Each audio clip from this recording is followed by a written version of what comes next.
सिंदेवाईत सकाळपासून आज मुसळधार पाण्याला सुरुवात झाली आणि पूर्ण मेन रोडवरची पाणी जाम झाल्यामुळे वाहतुकीवर परिणाम झाला आहे।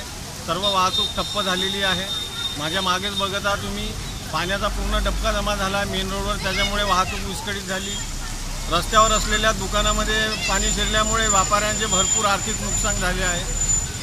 तरी प्रशासनाने याची दखल घ्यावी। VNX प्रतिनिधी अमृत दंडवते, सिंदेवाई।